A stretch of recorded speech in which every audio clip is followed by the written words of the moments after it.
Alors que le confinement était déjà acté et avait débuté depuis 48 heures, Gérald Darmanin s'est accordé un footing, dimanche 1er novembre.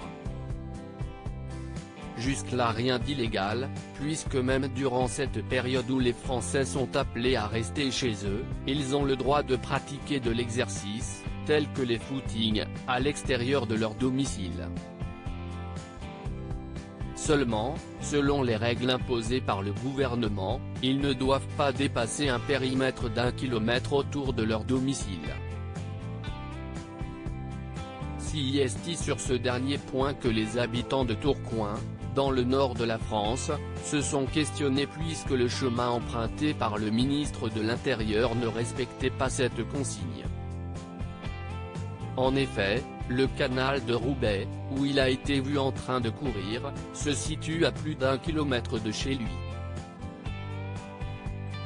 L'ancien maire de Tourcoing n'aurait donc pas respecté les propres règles de son gouvernement ? Du côté du ministère de l'Intérieur, on met en avant les questions de sécurité. Tout d'abord, cette sortie aurait respecté la durée maximum d'une course d'1 heure puisqu'elle a duré 32 minutes en tout.